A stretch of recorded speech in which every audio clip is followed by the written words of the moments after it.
ಪ್ರಶಾಂತ್ ಕಿಶೋರ್ ಒಬ್ಬರು ನಿಂತರೆ ಏನು ಪ್ರೂವ್ ಮಾಡೋಕ್ಕಾಗಲ್ಲ ಸರ್ ಇಲ್ಲಿ.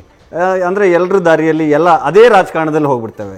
ಯಾರು ಪಬ್ಲಿಕ್ ಫಿಗರ್ ಇದ್ದಾರೆ ಅವರೇ ಗೆಲ್ಲಬೇಕು, ಅದೇ ರಾಜಕಾರಣ ಆಗುತ್ತೆ. ಮತ್ತು ಸರ್ ಹೇಳ್ತಿದ್ರು ಈಗ ಯಾರು ಸಾಮ್ರಾಟ್ ಚೌಧರಿ ಬಗ್ಗೆ ಮಾತಾಡ್ತಿದ್ರು, ದಿಲೀಪ್ ಜೈಸ್ವಾಲ್ ಅವರ ಸ್ಟೇಟ್ BJP ಪ್ರೆಸಿಡೆಂಟ್ ಇದ್ದಾರೆ, ಅವ್ರ ಬಗ್ಗೆ ಇವ್ರ ಬಗ್ಗೆ ಎಲ್ಲ ಪ್ರಶಾಂತ್ ಕಿಶೋರ್ ತುಂಬ ಅಲಿಗೇಷನ್ಸ್ ಮಾಡಿದ್ರು.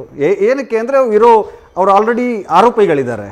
ಆದರೂ ಕೂಡ ಅವರು ಇವತ್ತು ನಿಂತು ರಾಜ್ಯ ರಾಜಕಾರಣದಲ್ಲಿ ಪಬ್ಲಿಕ್ ಫಿಗರ್ ಅವರು ಸರ್ ಹೇಳ್ದಂಗೆ ಇವತ್ತೇನಾದರೂ BJP 100 ಸೀಟ್ ಬಂದಿದ್ದರೆ ಸಾಮ್ರಾಟ್ ಚೌಧರಿ ಮುಖ್ಯಮಂತ್ರಿ ಆಗೋರು. ಈ ಥರ ಇದೇ ರಾಜಕಾರಣ. ಮತ್ತು ಸರ್ ಹೇಳ್ತಿದ್ರು ಈಗ ಜಾತಿ ರಾಜಕಾರಣದ ಬಗ್ಗೆ. ನಾವು 2025ರಲ್ಲಿದ್ದೀವಿ. ನಾವು 1990ರಲ್ಲೋ ಇಲ್ಲ, 25ರಲ್ಲಿದ್ದೀವಿ. ಹೊರದೇಶದಲ್ಲೆಲ್ಲ ಜಾತಿ ಅನ್ನೋದೇ ಇಲ್ಲ. ಅದನ್ನೆಲ್ಲ ಮುರಿಬೇಕು ನಾವು. ಇನ್ನೂ ಈ ಕಾಲದಲ್ಲಿ ಜಾತಿ ರಾಜಕಾರಣ ಸರ್ ಹೇಳಿದ್ದು ನಿಜ. ಬಿಹಾರದಲ್ಲಿ ಜಾತಿ ಬಿಟ್ಟರೆ ಬೇರೆ ಏನೂ ಇಲ್ಲ, ಜಾತಿ ಬಿಟ್ಟರೆ ಏನೂ ಕಾಣೋದೇ ಇಲ್ಲ. ಜಾತಿ ಅವನು ಇದ್ದರೆ ಕೂರಿಸ್ತಾರೆ, ನೋಡ್ತಾರೆ, ಇರ್ತಾರೆ. ಇಲ್ಲ ಅಂದರೆ ಆ ಜಾತಿಯನ್ನು ಬಂದರೆ ಕಣ್ಣು ಸನ್ನೆಲ್ಲ ಆ ಕಡೆ ಕಳಿಸ್ತಾರೆ. ಇದು ನಿಜ. ಇದನ್ನು ನಾವು ಅನುಭವಿಸಿದ್ದೀವಿ. ಅದನ್ನೆಲ್ಲ ಮುರಿಬೇಕು ಸಾಮಾನ್ಯ ಜನರಿಗೆ. ಅದು ಸ್ಪೆಷಲಿ ಈಗ JDU ಯಾರು ನಿತೀಶ್ ಕುಮಾರ್ ಬಗ್ಗೆ ತುಂಬ ಮಾತಾಡ್ತಿದ್ದೀವಿ. EBC ತುಂಬ ಎಕ್ಸ್ಟ್ರೀಮ್ ಬ್ಯಾಕ್ವರ್ಡ್ ಕ್ಲಾಸಿಗೆ ಏನೋ ಮಾಡಿಕೊಟ್ರು, ಅದಕ್ಕೆ ಓಟ್ ಹಾಕಿದ್ದಾರೆ. ಇವರೆಲ್ಲ ಏನು ಜಾತಿಗೋಸ್ಕರ ಏನೂ ಮಾಡಿಲ್ಲ. ಆತ್ಮಗೌರವ ಕೊಡದೇ ಇದ್ದರೆ ಅವನೇನು ಜಾತಿಗೆ ಏನು ಮಾಡ್ದ ಅಂತ ಹೇಳಿ. ಮನುಷ್ಯನಿಗೆ ಬೇಕಾಗಿರೋದೇ ಆತ್ಮಗೌರವ. ಅದನ್ನು ಯಾರು ಕೊಡ್ತಿಲ್ಲ. ಅಲ್ಲಿ ಹಿಂದುಳಿದ ವರ್ಗದವರು ತುಂಬ ಪ್ರಾಣಿಗಳಿಗಿಂತ ಕಡೆಯಾಗಿ ನೋಡ್ತಾರೆ. ಇದನ್ನೆಲ್ಲ ಮುರಿಬೇಕು ಅಥವಾ ಹೊಸ ಅಲೆ ತರಬೇಕು ಅಂತಲೇ ನಾವು ಪ್ರಯತ್ನ ಪಟ್ವಿ. ನಾವು ಇದರಲ್ಲಿ ಎಡವಿದ್ದೀವಿ. ಆದರೆ ನಾನು ಹೇಳ್ತೀನಿ, ಸರ್ಗೆ ಹೇಳೋಕ್ಕೆ ಇಷ್ಟಪಡ್ತೀನಿ, ಇನ್ನೂ 5 ವರ್ಷ ನಾವು ಜನರ ಮುಂದೆ ಪಾದಯಾತ್ರೆ ಮೂಲಕನೇ ಹೋಗ್ತೀವಿ. ನಾವು ಹೆಲಿಕಾಪ್ಟ್ರಲ್ಲಿ ಬಂದು ಏಕ್ದಮ್ ಹಾಯ್ ಅಂದ್ಕೊಂಡು ಹೋಗ್ಬಿಡಲ್ಲ. ಗ್ರೌಂಡಲ್ಲಿ ಇಳಿತೀವಿ, ನಡಿತೀವಿ, ಜೊತೆಗಿರ್ತೀವಿ, ಇದ್ದು ಬೇರೆ ರಾಜಕಾರಣ ತೋರಿಸ್ತೀವಿ. ದಿನೇಶ್ ಅಮೀನ್ಮಠ್ ಸರ್, ಭಾರತದಂಥ ದೇಶದಲ್ಲಿ, ಅದು ಉತ್ತರ ಭಾರತದಂಥ ಪ್ರದೇಶದಲ್ಲಿ ಈ ಅಪ್ರೋಚ್ ವರ್ಕ್ ಆಗತ್ತಾ ಅಂತ ಹೇಳಿ? ಯಾಕಂದ್ರೆ ಜಾತಿ ಬಿಟ್ರೆ ಇಲ್ಲಿ ರಾಜಕಾರಣ ನಡೆಯಲ್ಲ, ಹಣ ಹೆಂಡ ಬಿಟ್ರೆ ರಾಜಕಾರಣ ನಡೆಯಲ್ಲ, ಈಗಂತೂ ಗ್ಯಾರಂಟಿಗಳನ್ನ ಬಿಟ್ರೆ ರಾಜಕಾರಣ ನಡೆಯಲ್ಲ ಅನ್ನುವಂಥ ಪರಿಸ್ಥಿತಿ. ಇನ್ನು 5 ವರ್ಷ ಆದ್ರೂ ಬಿಹಾರದ ಮತದಾರರ ಮನಸ್ಸು ಬದಲಾಯಿಸ್ತೀವಿ ಅಂತ ಹೇಳ್ತಿದ್ದಾರೆ.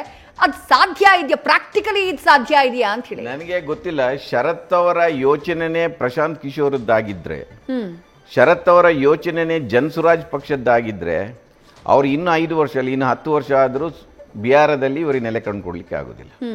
ಜಾತಿ ಅನ್ನೋದು ಈ ಸಮಾಜದ ರಿಯಾಲಿಟಿ. ನಾವು ಬಿಹಾರದ ಬಗ್ಗೆ ಹೇಳ್ತೇವೆ, ಕರ್ನಾಟಕದಲ್ಲಿ ಜಾತಿ ಇಲ್ವಾ? ಕರ್ನಾಟಕ ಬಹಳ ಮುಂದುವರಿದ ರಾಜ್ಯ ಅಲ್ಲ. ಜಾತಿ ನೋಡದೆ ಯಾವ ಪಕ್ಷ ಅಲ್ಲ, ಜಾತಿ ನೋಡದೆ ಈಗ BJP ಅವರು ನಾವೆಲ್ಲ ಒಂದು ಹಿಂದೂ ಅಂತ ಹೇಳ್ತಾರಲ್ಲ, ಅವರು ಟಿಕೆಟ್ ಹಂಚುವಾಗ ಜಾತಿ ನೋಡಿ ಹಂಚಾಗುದಲ್ಲ.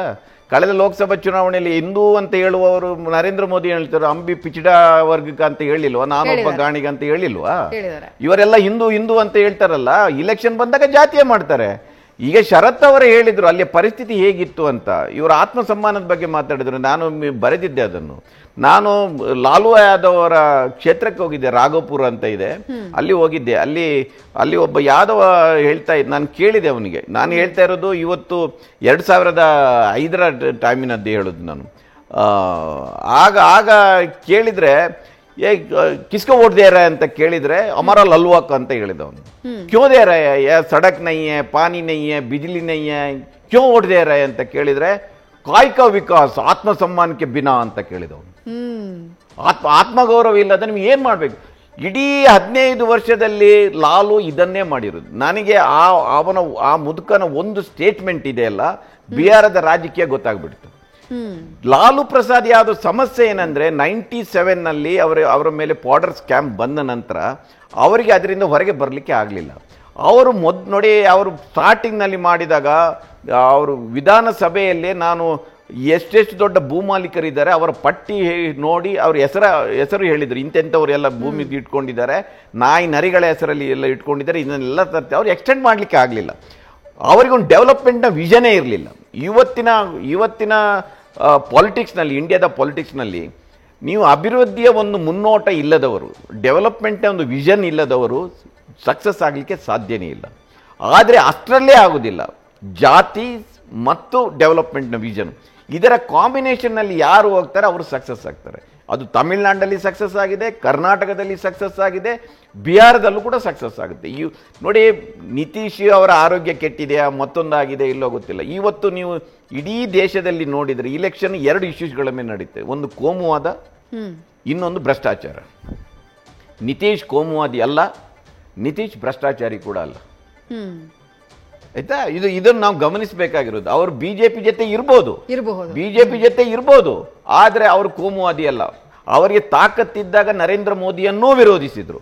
ಅದರ ಆದ ನಂತರ ನರೇಂದ್ರ ಮೋದಿಯ ವಿರೋಧ ಕಟ್ಟಿಕೊಂಡ್ರೆ ನಾನು ಬಿಹಾರದಲ್ಲಿ ನನಗೆ ನೆಲೆ ಊರ್ಲಿಕ್ಕೆ ಆಗುದಿಲ್ಲ ಅಂತ ಗೊತ್ತಾಗಿ ಅವರು 40 ಸೀಟಲ್ಲಿ 2 ಸೀಟ್ ಬಂತವರಿಗೆ ತಕ್ಷಣ ಇನ್ನೊಂದು ಪಲ್ಟಿ ಹೊಡೆದ್ರು. ಅದರ ನಂತರ ಆ ತಪ್ಪನ್ನು ಮಾಡ್ಲಿಕ್ಕೆ ಹೋಗ್ಲಿಲ್ಲ ಅವರು. ಅದರಿಂದ ಯಾಕೆ ವೋಟ್ ಹಾಕಿದ್ದಾರೆ ಅಂದರೆ, ನೋಡಿ, ಇವತ್ತು ಎಲ್ಲ ರಾಜ್ಯಗಳ ಚುನಾವಣೆ ನೋಡಿ, ದೇಶದ ಚುನಾವಣೆ ನೋಡಿ 2 ಇಶ್ಯೂಗಳ ಮೇಲೆ ನಡೆದಿದೆ. ಒಂದು ಕೋಮುವಾದ, ಇನ್ನೊಂದು ಭ್ರಷ್ಟಾಚಾರ. ಯಾವ ವ್ಯಕ್ತಿ ಕೂಡ ಇವತ್ತು ಭ್ರಷ್ಟಾಚಾರಿ ಇಲ್ಲದ್ರೆ ಕೋಮುವಾದಿ ಅಂತ ನಿತೀಶ್ ಹೇಳಲಿಕ್ಕೆ ಆಗುದಿಲ್ಲ, ನಿತೀಶ್ ಅವರನ್ನು.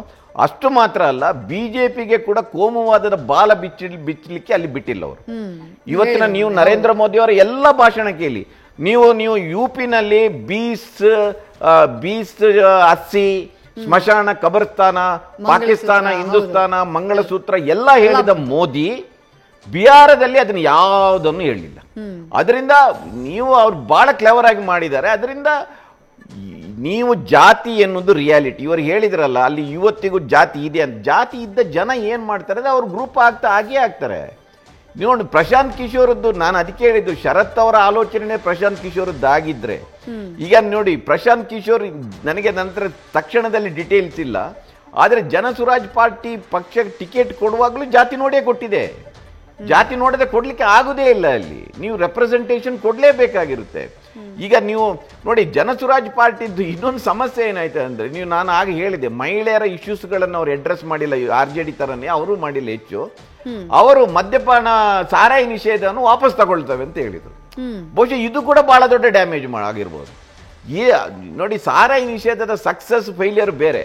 ನೀವು ಯಾವ ಒಬ್ಬ ಮಹಿಳೆಯನ್ನು, ಯಾವ ರಾಜ್ಯದ ಯಾವ ಊರಿನ ಮಹಿಳೆಯರನ್ನು ಕೇಳಿ, ಅವರು ಅದರ ಪರವಾಗಿ ಇರ್ತಾರೆ. ಅವರು ಅದರಿಂದ ಮದ್ಯಪಾನವನ್ನು ನಿಷೇಧ ಮಾಡೋದ್ರಿಂದ ಇಲ್ಲಿ ಲಿಕ್ಕರ್ ಆಗುತ್ತೆ, ಬೇರೆ ಬೇರೆ ಎಲ್ಲೋ ಇದಾಗುತ್ತೆ ಅಂತ ಹೇಳ್ಬೋದು, ಕಳ್ಳಬಟ್ಟೆ ಆಗೆಲ್ಲ ಆಗುತ್ತೆ ಅಂತ. ಆದರೆ ಮಹಿಳೆಯರು ಅವರು ಸಹಜವಾಗಿ ಮದ್ಯಪಾನ, ಸಾರಾಯಿ ನಿಷೇಧ ಪರವಾಗಿರ್ತಾರೆ. ಸೊ ಅದು ಕೂಡ ಒಂದು ಸೆಟ್ ಬ್ಯಾಕ್ ಆಗಿರ್ಲಬಹುದು ಜನಸುರಾಜ್ ಪಕ್ಷಕ್ಕೆ. ಜನಸುರಾಜ್ ಪಕ್ಷ ಜಾತಿಯ ರಾಜಕೀಯದ ಪಾಠ ಕಲಿಬೇಕಾಗಿದೆ.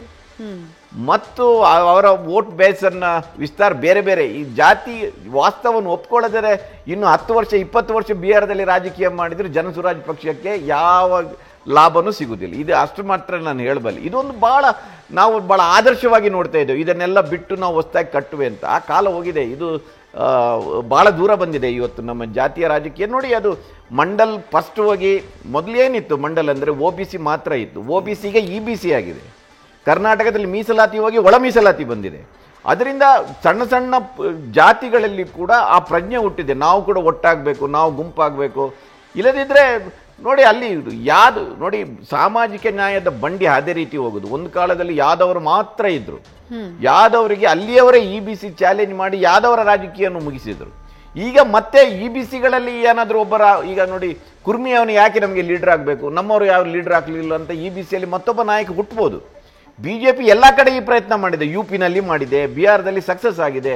ಕರ್ನಾಟಕದಲ್ಲಿ ಸಿದ್ದರಾಮಯ್ಯನವರಿಗೆ ಇನ್ನೊಂದು ಪರ್ಯಾಯವಾಗಿ ಈಗ ನೋಡಿ, ಇಲ್ಲಿ 7% ಕುರುಬರು ಇದ್ದಾರೆ ಅಂತ ತಿಳ್ಕೊಳ್ಳಿ, ಈಡಿಗರು 2.5% ಇದ್ದಾರೆ. ಆ ಸಮುದಾಯದಿಂದ ಒಬ್ಬ ಲೀಡರ್ ಎಮರ್ಜೋ ಆದ್ರೆ ನಾಳೆ ಇಲ್ಲೂ ಕೂಡ OBC EBCಗಳು ಶುರುವಾಗುತ್ತೆ.